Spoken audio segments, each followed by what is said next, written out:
গত 28শে ফেব্রুয়ারি এসআইআর এর চূড়ান্ত তালিকা প্রকাশিত হয়েছে এবং সেই তালিকায় দেখা গেছে 60 লক্ষ ভোটারের তথ্য এখনো পর্যন্ত বিচারাধীন এবং এরপর থেকে একেবারে রাজ্য রাজনীতি একেবারে কিন্তু তুঙ্গে এবং এই নিয়ে বারবার একাধিকবার বিভিন্ন দল বিভিন্ন সংগঠনের পক্ষ থেকে বিক্ষোভ কর্মসূচি হতে দেখা গেছে এবং আজ অর্থাৎ 6 মার্চ দুপুর 2টো থেকে মুখ্যমন্ত্রী মমতা বন্দ্যোপাধ্যায় স্বয়ং ধর্মতলার ওয়াই চ্যানেলে নিজে ধর্নায় বসেছেন এবং তার সঙ্গে রয়েছেন একাধিক শীর্ষ নেতৃত্বরা এবং এই ধর্না কর্মসূচি নিয়ে সাধারণ মানুষের কি বক্তব্য তারা কি বলছেন সরাসরি শোনাবো আপনাদের। দেখুন, উত্তরবঙ্গ বিজেপির শক্ত ঘাঁটি ঠিক আছে। কিছুদিন আগে আপনারা দেখেছিলেন উত্তরবঙ্গে আমাদের মালদা জেলার উত্তর মালদার সংসদ কিন্তু গেছিল।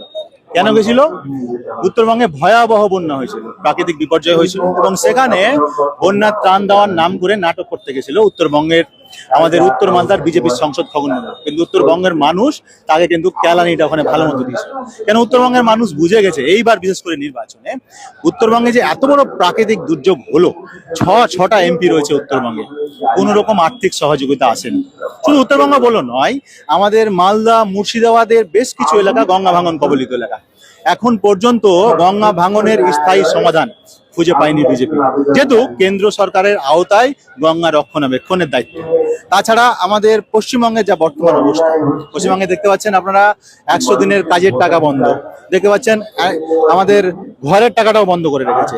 তারপরে পরে বাংলা এবং বাঙালিদেরকে ধরে ধরে বিভিন্ন বিজেপি শাসিত রাজ্যে মারা হচ্ছে, বাংলা কথা বলার জন্য বাংলাদেশে পাঠিয়ে দেওয়া হচ্ছে এবং পরিকল্পিতভাবে মমতা বন্দ্যোপাধ্যায়ের সাথে যখন লড়াই করে পারছে না, এসআইআর এর মতো ব্যাধি এনে বাংলার মানুষের ভোট কেটে দিয়ে ভোটে জিতার একটা চক্রান্ত করছে বিজেপি।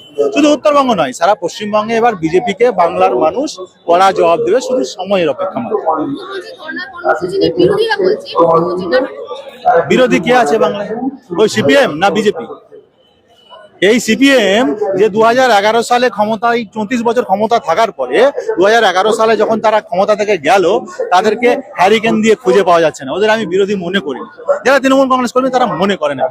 আর এই বিজেপির কথা বাদ দিন, যারা প্রতিদিন হিন্দু মুসলমান নিয়ে রাজনীতি করে, যারা প্রতিদিন মানুষকে জাতপাতের নামে লড়াই, যারা বাংলার মানুষের পেটে লাথ মারার জন্য বাংলার উন্নয়নের টাকা আটকে দিয়ে থাকে, যারা বাংলার মানুষের ঘরের টাকাটাও বন্ধ করে দিয়েছে, তারা বিরোধী দলের ভূমিকা করবে।